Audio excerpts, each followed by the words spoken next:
No, ma'am. No, no, not it.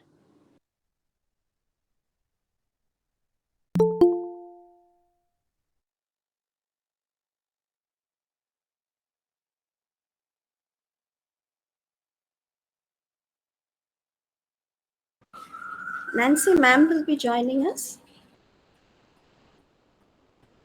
Okay.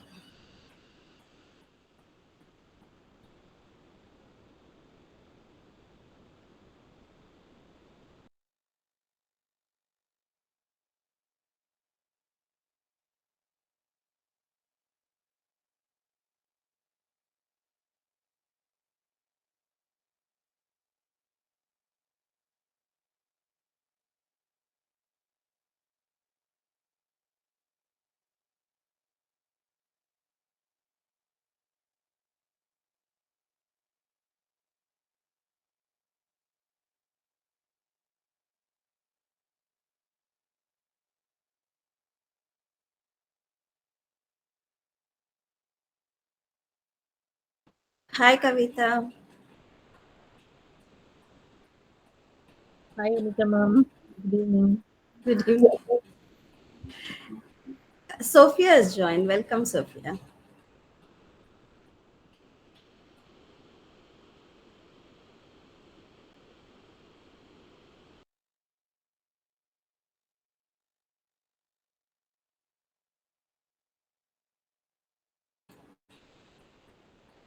Good evening, ma'am.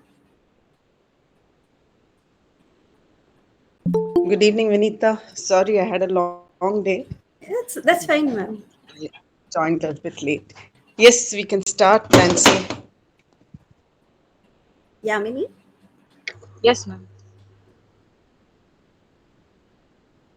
Good evening and warm welcome to the fortnightly symposium of In Tandem, Research Club of Department of English, Queen Mary's College. I am Yamini, a first MA, and your compere for this delightful evening. This academic year, 2022 to 23, we have the theme-based series title, The Prize-Winning Story, and through today's session, we are going to explore the Nobel Prize-winning novels between 2010 and 2022. With this, now I welcome our chairperson, Dr. Vinitha Francis, Assistant Professor, Department of English, Queen Mary's College. Now, ma'am will take over the proceeding. Will you be introducing the participants also, Yamini? Yes, ma'am. Okay. Today we have two paper presentation. First paper will be presented by Miss Kavya Bharathi, and the second paper will be presented by Miss.Sofiya.M. Miss.Sofiya.M. Sorry.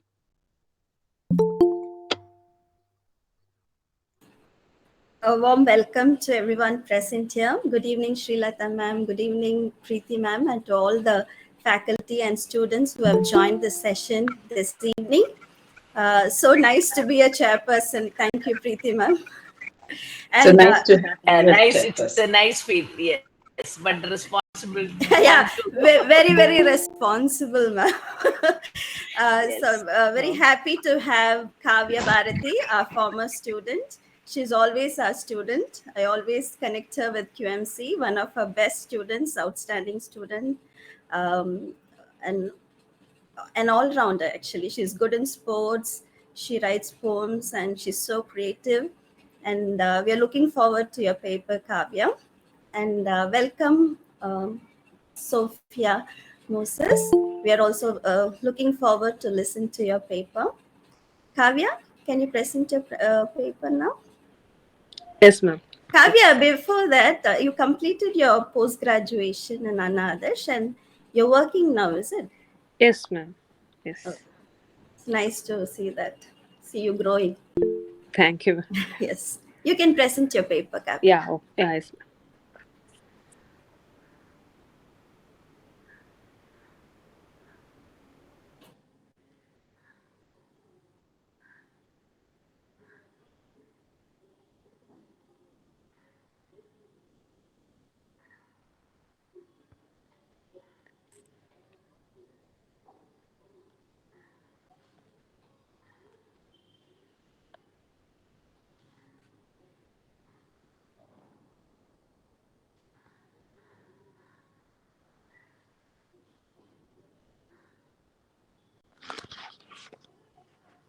Yeah, good evening, everyone.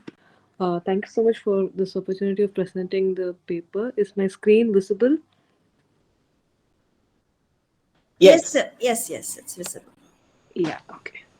So, once again, good evening, everyone. My paper presentation today will be on the topic Alice Munro, Master of the Contemporary Short Stories. So, to see about Alice Munro, she was born on 10th July 1931 and she is currently aged 91. She is a Canadian short story writer who won the Nobel Prize in Literature in 2013. Her she revolutionized the architecture of short stories, especially its tendency to move forward and backward in time, much similar to stream of consciousness, but a little more a clear picture in her short stories. Her stories explore human complexities in an uncomplicated prose style. And Munro has received many literary accolades, including the 2013 Nobel Prize in Literature for her work as Master of the Contemporary Short Story.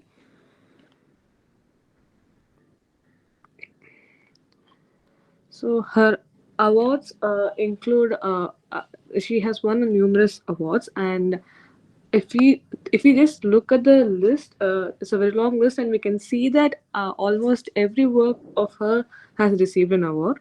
So if we just go through the awards here. So Governor General's Literary Award for English Language Fiction. She won this award three times, like in the year 1968, 1978, and in 1986. And she won the Canadian Booksellers Award for Lives of Girls and Women in 1971. She was shortlisted for the annual UK Booker Prize for Fiction in 1930 for The Beggarmaid. The Writers' Trust of Canada's Marian Angel Award, 1986, for her body of work. Roger Writers' Trust Fiction Prize in 2004 for Runway. Trillium Book Award for Friend of My Youth in 1991. The Love of a Good Woman, 1999, and Dear Life, 2013.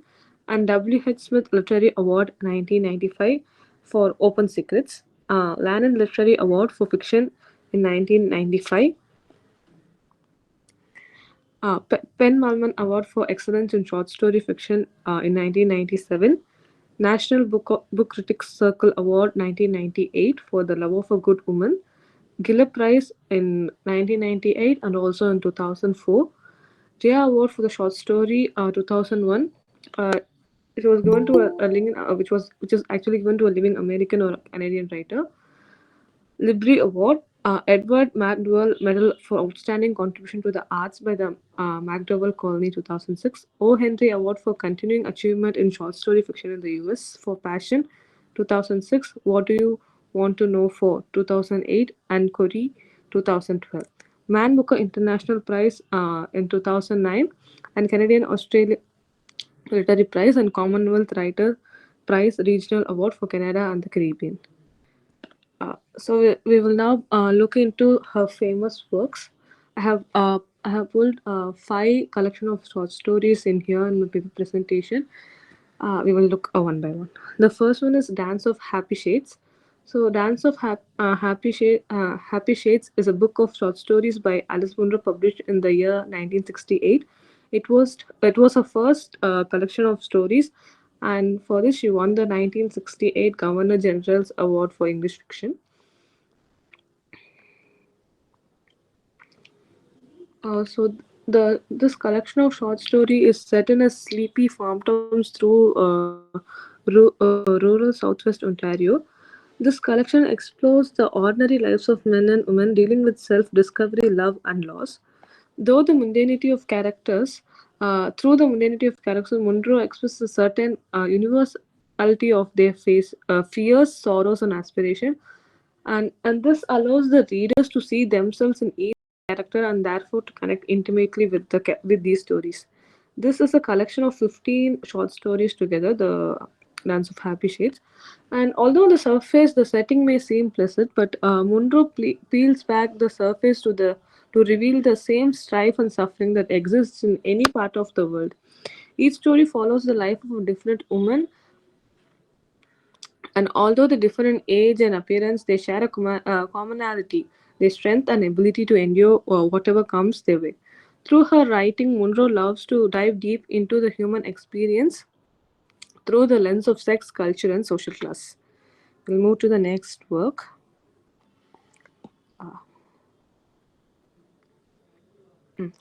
Lives of Girls and Women. So, Lives of Girls and Women is a short story cycle by Alice Munro, which was published in the year 1971. All of the stories in this chronicle depicts the life of a single character, Del Jordan, and the book has been categorized as a novel by some critics as a result, because like one main character is there, but even though uh, there is this character in the short story, like every short story in this collection, each short story could be considered as a independent short story. Like you don't have to have the predecessor or successor short story. You can just read the one and have a story as its own. So this short story, uh, this series of interconnected short stories centers around a woman named Del Jordan as she grows up in a small southern Ontario town of Jubilee. She is an outsider, dissatisfied with the small town and looking to distance herself from her mother, who she is more like than she'd prefer to admit. The story follows her as a mature and explores the world outside Jubilee, centering mostly entirely around female characters with only a few male characters in this collection. This can be considered as one of the best works of feminist Canadian literature, exploring themes of growing up, the complex relationship between mothers and daughters, and the issues women face in society. So, Lives of Girls and Women is considered one of Munro's most impressive works. It was adapted into Canadian television movie in 1994, starring Tanya Allen as Del. Lives of Girls and Women is told through a series of short stories, each chronicling a different key moment in Del, the protagonist's life, as she grows from a young girl into womanhood. The third work is What Do You Think You Are? What Do You Think You Are is a book of again a short collection of short stories by Munro, published in the year 1978. It won the 1978 General Award for English Fiction, and it was the second win of this prize for Munro. Outside of Canada, the book was published as The Beggarmite. The collection of short stories revolves around protagonist Rose, similar to the Lives of Girls and Women. This also revolves around protagonist Rose. And like much of Munro's work, what do you think you are is grounded in the Canadian rural area, like depicting Canadian setting, particularly rural Ontario settings that are similar to Wingham, Ontario, where this is where Munro grew up. So, who do you think you are is an example of the kind of short story cycle where it just revolves around this place called Bingham, Ontario. This collection of short story consists of 10 stories that follow Rose, the cycle's protagonist, as she grows up in Hanratty and West Hanratty. She leaves her small town to attend university, negotiates romantic relationship with men, establishes a career as an actor, and returns home. Unlike a novel which much depict a protagonist's life continuously, Who Do You Think You Are can be categorized as a short story cycle because each story explores a discrete episode or snapshot of Rose's life and functions as a complete story on its own.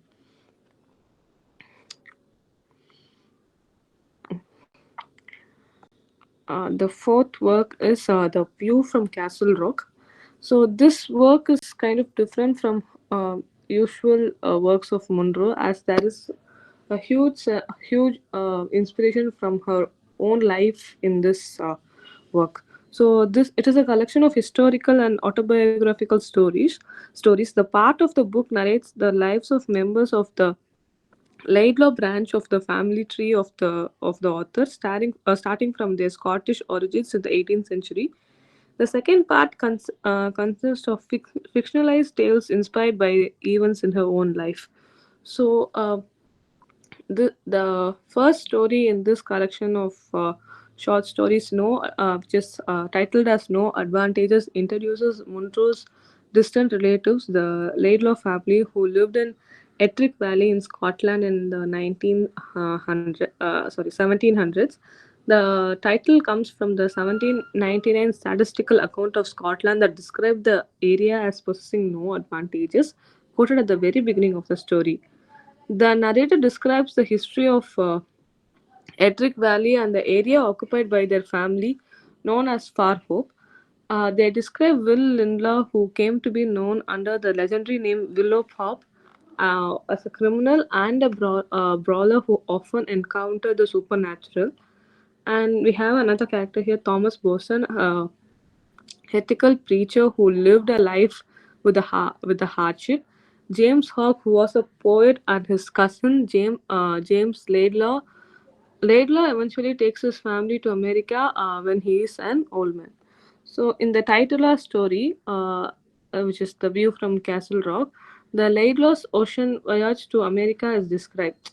Like long before they leave, the James Laidlaw, called Old James, taking his young son Andrew to the top of Edinburgh Castle and tells him the distant shore is America. Years later, old James, his son Walter, and Andrew's wife Agnes, and son young James travel to America. Young James goes missing during the voyage, frighten Agnes, and later dies shortly after the arrival. So Walter meets a wealthy but ill woman in America, but refuses her father off to her employment. So the whole like crux of the story can be said like crux of the collection of short stories can be said as the voyage from how English or Scottish or Irish people moved uh, UK to US and Canada. So we'll move on to the next and the final work I have for today. It is called Too Much Happiness. So, Too Much Happiness is a short story collection which was published on August 25th, 2009, which is a very latest work of Munro. The title story is a fictional retelling of the life of the 19th century Russian mathematician and writer Sofia Koval, Kovalevskaya. The book contains 10 short stories, and each short story outlines the core of its protagonist by narrating selected scenes of that character's life. So, in this collection of stories, the title of story is based on the life of pioneering Russian novelist and the mathematician Sofia, and she excels in a male-dominated field due to a combination of feminist values, curiosity, and strong will. The collection as a whole explores the injustice women experience in work, family, life, and other parts of the society.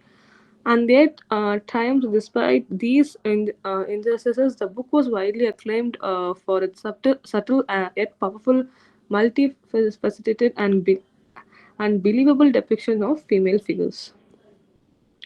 So, the collection first story, uh, Wenlock's Edge, is narrated by an unnamed young woman living in London. She describes her relationship with her roommate Nina, a smart but deeply troubled student who verges on a sociopathic in her life efforts to derive joy from the manipulating those around her. And Nina tricks the narrator into going on a date with Mr. Burroughs, an older gentleman whom Nina herself is sleeping with.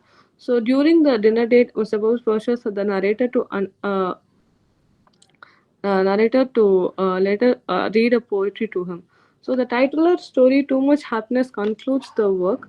In it, Sophia, a budding mathematician and writer, faces a setback after her husband Valdemar, a paleontologist, kills himself.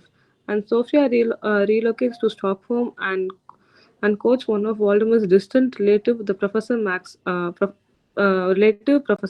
Maxim, and she finds it impossible to extricate her grief over Valdemar's death from her future relationships, but nevertheless forges ahead in career. So, to conclude, I have drawn four important points from what I got through from reading Alice Munro's work. So, she depicts ordinary lives of women first, and predominantly, and also men. She can be said as a Canadian feminist writer also, because the most of her works are about women and how they have the strength to strive in this male dominated world. So though she has like characters from varied we can say varied, not just profession or profession or social setup, but even we can say varied timestamps in history and like in different centuries, and the the diversity in her women characters is very vast and vivid, and it's very rich in culture, I would say, because like when we see her characters, we see uh, like how women are mostly facing the um, same kind of difficulties, and how they are striving hard to prove themselves in this male chauvinistic world. And it is also not very heroic, or like how very superlative, or having hyperbolic depiction of women characters, but very natural and natural and easy way of understanding of how women can be normal, and how they can also strive, and they can also be better than other women who are oppressed. So she diving deep into human experiences. So um, it is not just about saying women and how they feel, and not just about that, but if they have to have emotion, like anyone to have any emotion, they should have some experiences in their life. So that these experiences is what that builds that emotion in every person. So, Alice Munro is one such author who dips into the human experiences first, and then on the basis of experiences, she builds the emotions in her characters. So, by this way, our characters are more relatable, and you can at least see one or two characters in our life to, like, we can relate to those characters that are depicted. Each short story is independent. There is also another work of Alice Munro. I didn't include in my presentation here, but even that is a collection of short stories called Loveship, Hateship, Courtship, and Marriage. That collection of short stories also stands, like there are each short story in that collection also stands alone. We can see opening, a climax, and an end in every short story of hers, and we can the reader will have a full story, a complete story in every short story of her. And we can see the unity of emotions and diversity of her characters. So this quality is what, like, Munro is what made Munro more popular, and how even to become a popular writer, the works of her should be relatable all across the world. So if that is the condition for a popular writer, she is popular because her characters are unified in emotions and are diverse in cultures, and the struggles they go through. And I would like to include a Tamil saying "Yadu Mure Yavrum Kelir" by Aryan Pungundranath. So if we get to the meaning of this, the world is all mine, and we all are citizens of it. Like, so that sense can be not sorry that sense can be seen in Alice Munro's work. While we read, we can get that feeling that, okay, I have also felt that way. If I am feeling that way, and a character in a book that was written by a Canadian writer also feels that way, okay, the world is same for all. The struggles we go through, the emotions we go through is always the same for all. So that sense is brought, the sense of Yadamure Yavrum Kelir in a very different version is what I could get from Alice Munro's work. So with this, I would like to conclude my paper presentation. Thank you again for this opportunity. Thank you.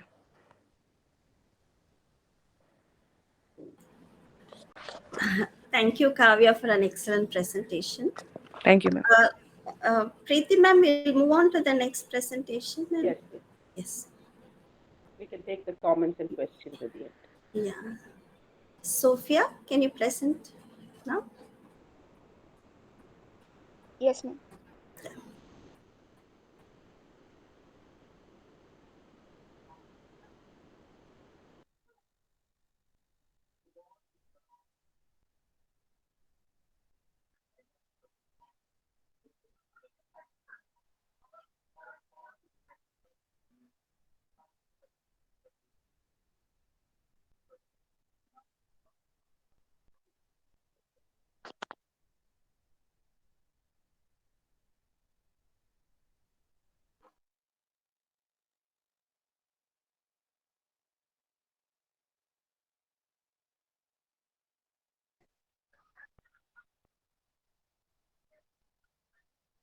Is my screen visible? Yes, Sophia. Yes, ma'am. Good evening, everyone. My paper presentation is about Harold Pinter and domestic oppression. Okay, I'm Sophia. I completed my UG in English Literature and Communication in Ethraj College for Women, and I'm currently working as a ML Data Associate at Amazon. So, to begin with my presentation,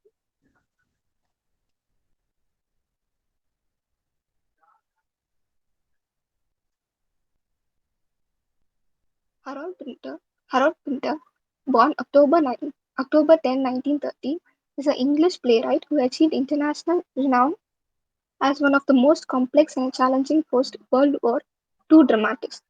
His plays are noted for their use of understatement, small talk, and even silence to convey the substance of a character's thoughts, which often lies several layers beneath.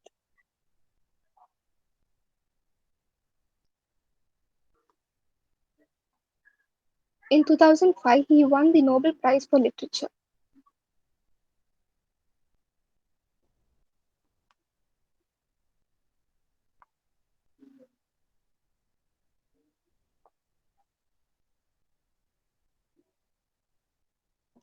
The Nobel Prize in Literature 2005 was awarded to Harold Pinter, who in his plays uncovers the precipice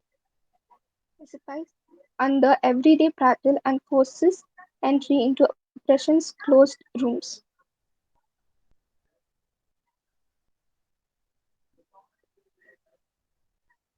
The birthday party. The main theme the main theme of this is the intrusion of chaos into the convention and routine of everyday life.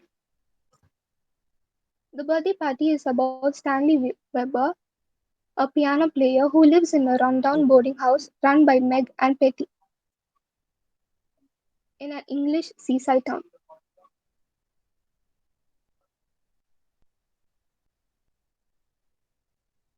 Two sinister strangers, Goldberg and McCann, arrive looking for him, supposedly on his birthday, and turn his apparently birthday party organized by Meg into a nightmare.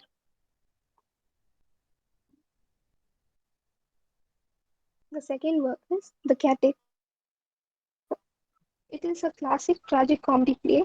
This play is a study of how power and corrupted innocence affect a lonely tramp and two brothers who he meets.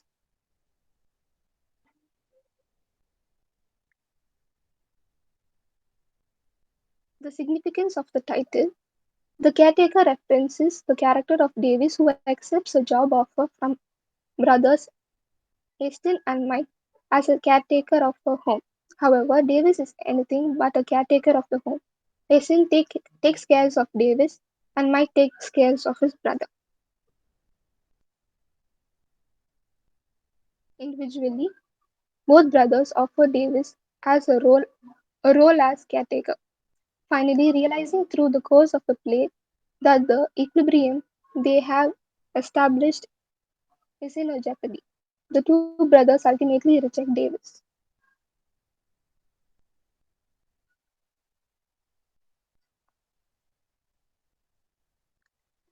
It was first performed in 1960 and became Pinter's first commercial successful production.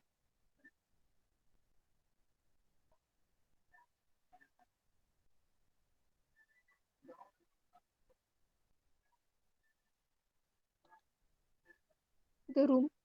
Pinter tackles several themes in the room like alienation, violence, menace, and fear. The theme of alienation is illustrated through setting and characterization. Pinter describes Rose as a creature who likes to be imprisoned in her own place.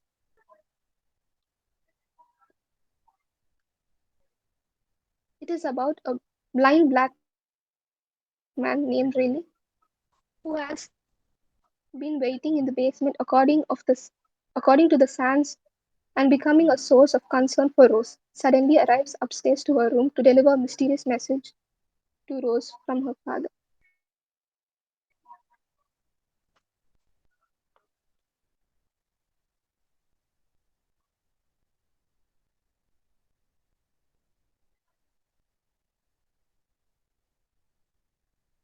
Next is betrayal. Betrayal. The theme of betrayal affects relationships, leaving them broken and leads characters to become less trusting and more independent. The theme of betrayal brings out characters' true intention and reveals the worst side of them.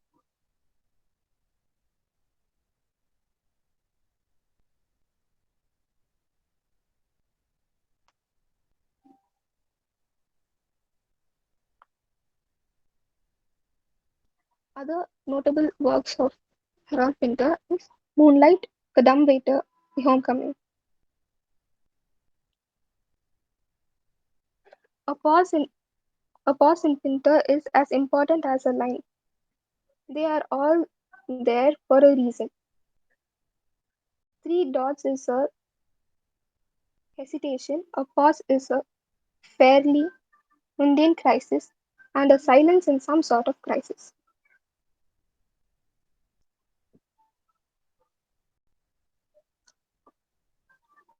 Finally, I would like to conclude by saying these plays these plays that detect the different layers of domestic emotions across genders and age groups.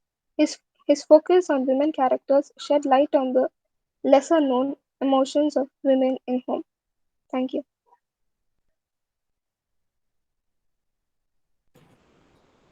Thank you, Sophia, for a nice presentation.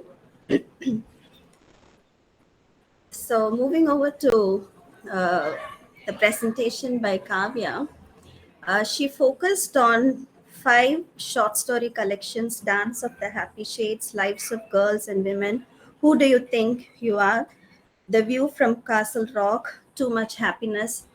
And she has also done some research and brought out the main themes in these different collections of short stories by Alice Munro.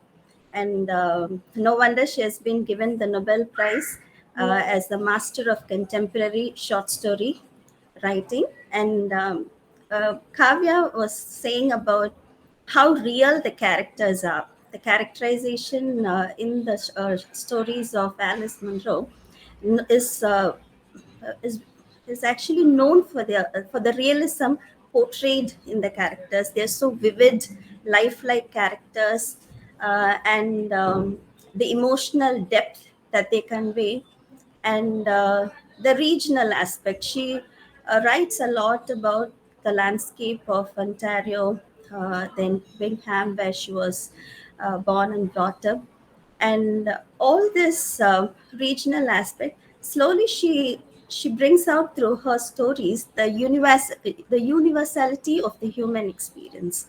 That's what Kavya rightly pointed out at the end of her presentation about how what is happening in one corner of the world is in fact a universal experience.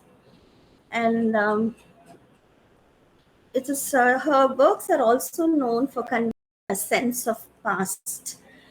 And most of her characters are, as Kavya pointed out, predominantly women characters. And the characters are often searching for love and connection. And so the stories are both heart wrenching and at the same time very beautiful.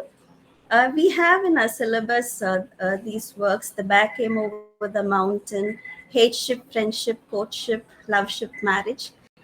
These are being taught in our syllabus. And all her stories explore themes of identity, love, relationships, the complexity of relationships, and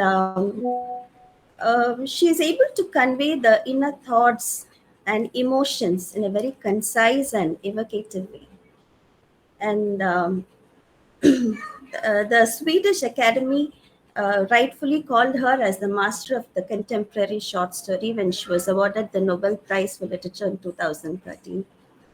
Um, and regarding the presentation by Sophia on Harold Pinter, she focused on 7 different plays: The Birthday Party, The Caretaker, The Room, Betrayal, Moonlight, The Dumb Waiter, The Homecoming.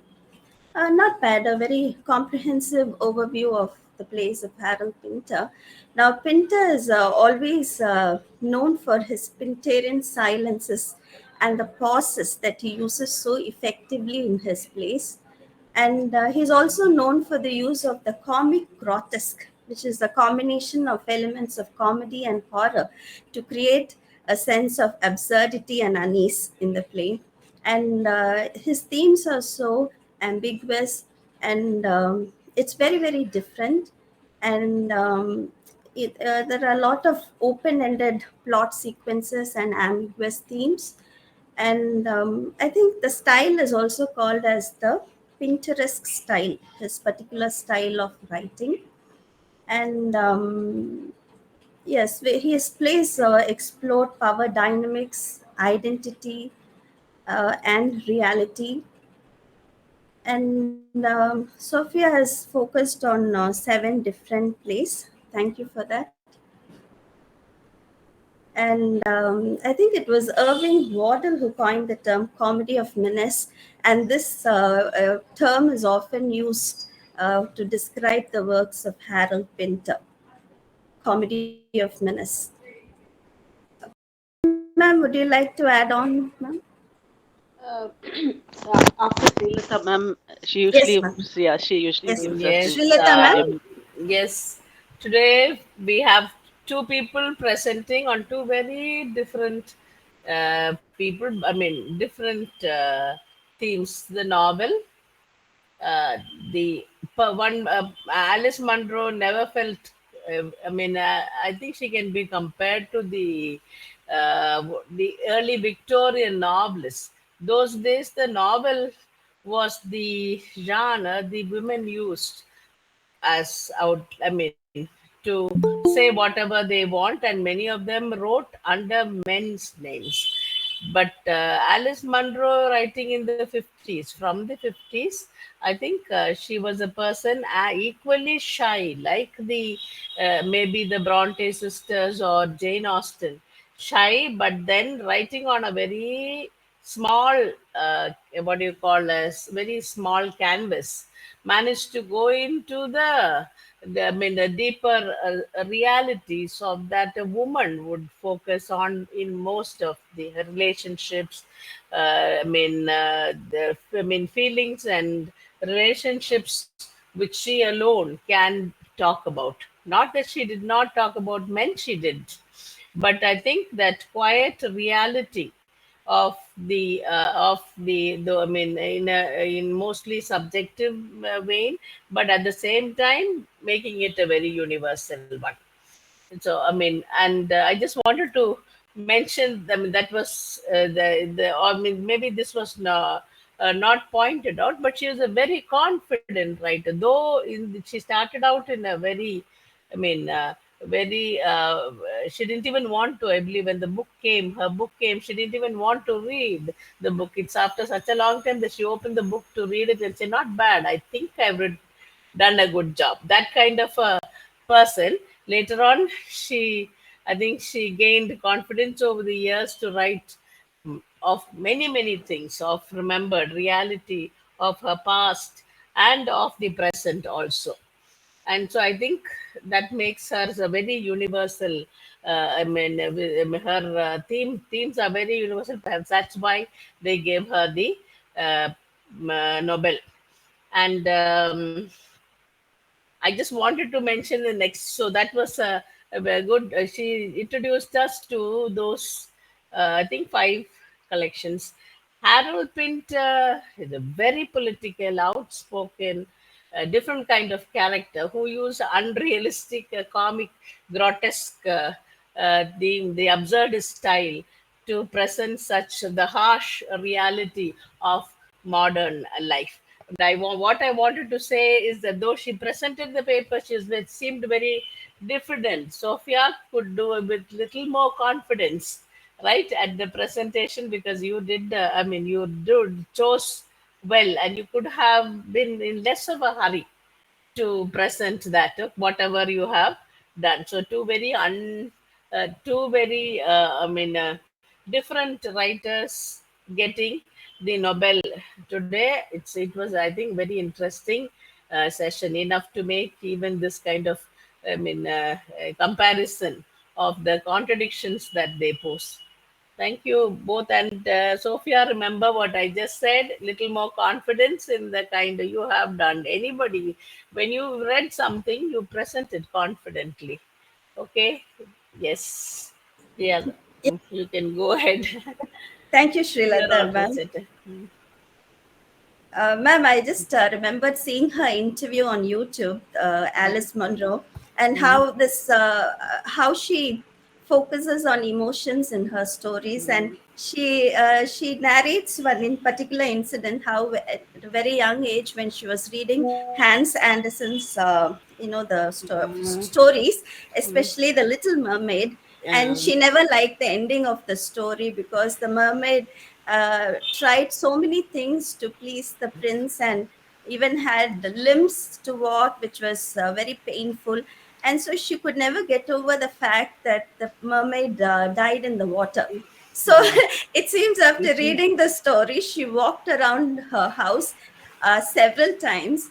And in that span of time, she made out another happy ending for the story. And she says that it doesn't matter if the world doesn't know, but in my mind, the mermaid is happy.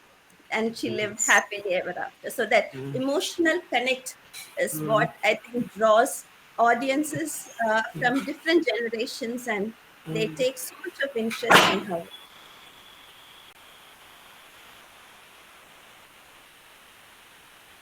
Preeti, ma'am? Yeah. Just sharing a few thoughts that have been going through my mind while the two presenters were presenting. And first of all, congratulations to both of you, to Kavya and Sophia, for rising to the occasion and presenting these papers. It's something very commendable at your age, you know. Um, so well done. And having said that, um, in my role as your teacher, I need to tell you how you can take this forward.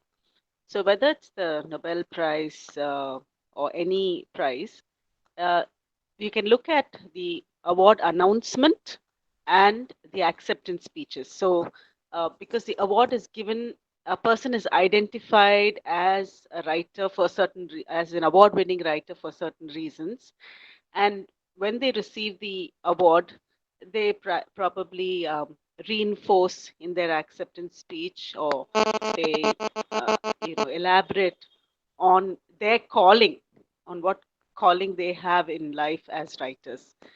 And another thought that came to me, whenever, when we set question papers, Srilata ma'am, Rufus sir, Vinita, um, with regard to Tennyson, we say Tennyson as a representative Victorian poet. Okay, and Tennyson was the poet laureate of his time. So obviously, these award-winning writers are given awards, not only for their literary genius, but also because they are representative of something related to what is happening in the world at that time, or what is happening in their respective countries and cultures. So, what I saw representative in that sense, um, Kavya could correct me if I'm wrong, about Alice Munro, is that she's received the Governor General's Award in Canada Governor General Award twice. And whatever I could see, whatever I know of her stories, apart from um, this being this the feminist side of it, I think she documents, in a literary way, the the foundations of these societies. Canada, that story, Boys and Girls, begins with my father was a fox farmer, and how the gender roles are there in this um, uh, in this trade that the father has. And mm, so about pioneering settlers. She spoke about Irish migrants to the US and Canada. So I think we can look at look when we present the paper, we can look into what makes them award winning. writers. That's what we are theorizing, right? The prize-winning story. And I've also posted on In Tandem um, about Harold Pinter, and Sophia rightly selected the theme of oppression in Harold Pinter's writings. And so in his acceptance speech, as you can see, he speaks out against the U.S. Um, uh, involvement in Iraq. All right, and he concludes that speech by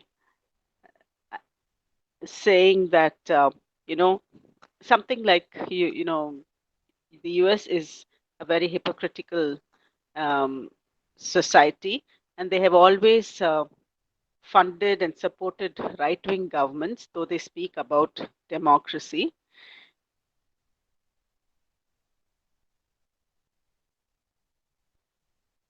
Um, and the thing that everybody says about Harold Pinter's speech is that it's a hard speech, very difficult to hear. So the last line of this speech I'll read out to you. I put it to you that the United States is without doubt the greatest show on the road. Brutal, indifferent, scornful, and ruthless.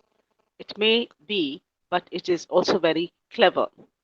As a salesman is out on its own, as a salesman, it is out on its own, and its most saleable commodity is self-love. It is a winner. So, so we need to actually look at the story behind the story when we mm, present these writers as award-winning writers. So what made them award-winning writers, and what is the geopolitics, what is the sociopolitics, and the these the, all the this the context from which these texts have uh, got the attention of prize-winning prize awarding institutions. That's all. Anyone else? I mean, so many professors here today, so I'm sure you'll get a lot of feedback and quite familiar texts.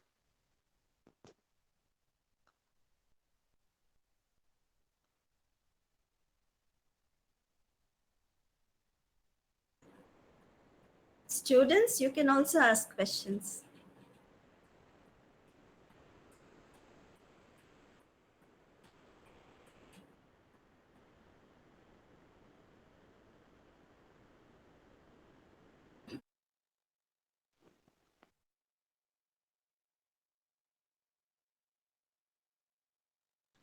Rufus, sir, can you just give a word of appreciation to these two students if they're not traveling or something?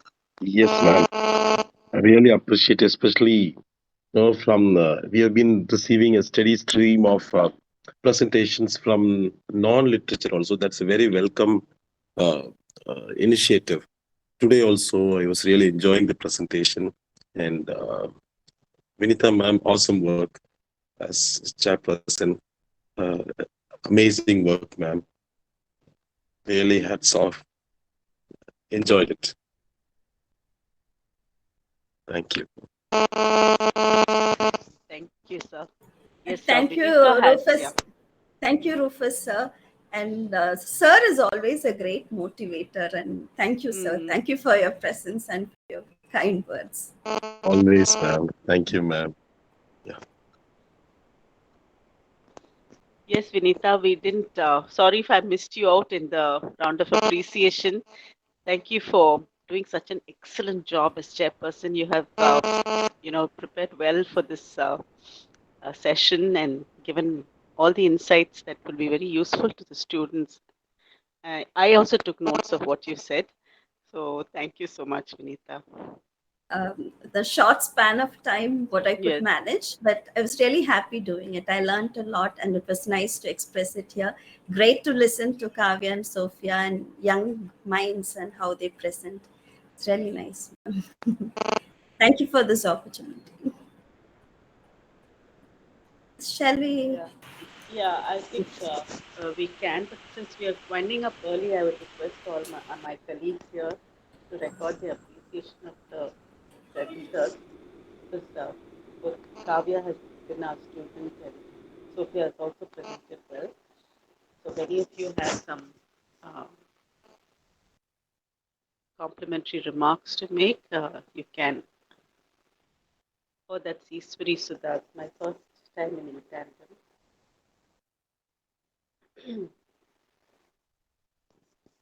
Easwari Sudha from SRM says, it's my first time in tandem.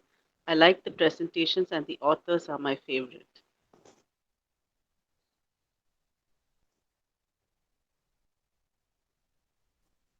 Good evening, Preeti ma'am. Good evening, Easwari.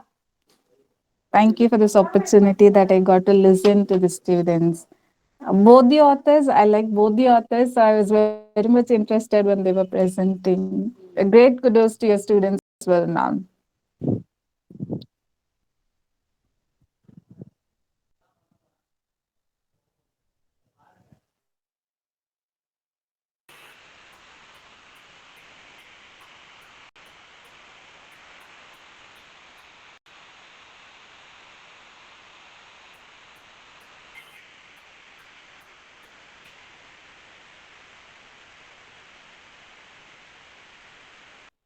I think yeah, if anyone has,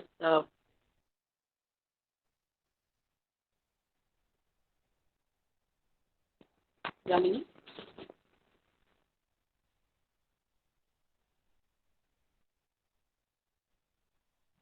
Yamini, you can do the vote of thanks. Yes, ma'am. I deem it a great privilege to propose the vote of thanks on behalf of the In Tandem Club. I thank our respected principal, Dr. B. Uma Maheshwari ma'am, for her support and kind patronage extended to us. Thank you, madam.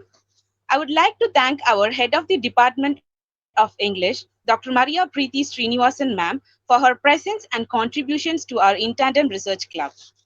And I would like to thank our chairperson, Dr. Vinitha Francis ma'am, Assistant Professor, Department of English. Thank you, ma'am. Sincere Thank thanks you, to our Yamini. faculty. Yes, ma'am. Continue, Sincere sorry. thanks to our faculty members and others for being a part of today's In Tandem Club. Have a great evening and meet you all in our next session on January 27, 2023. Thank you all. Thank you, Yamni. Thank you, Yamini. Thank you, Vinitha. And Thank you, thanks ma'am. to Nancy. Thank you, Nancy, Nancy, thank you so for much, Nancy, hmm, for arranging the whole.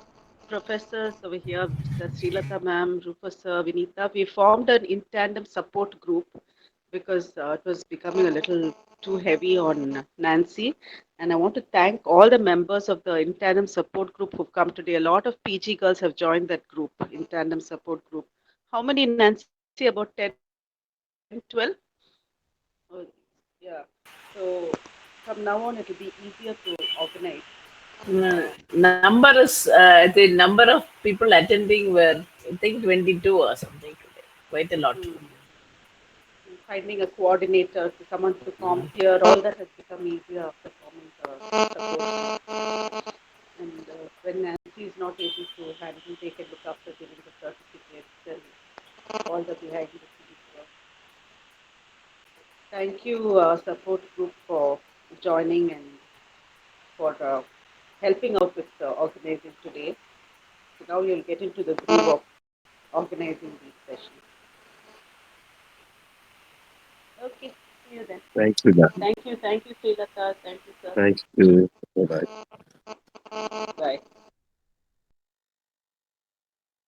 Bye.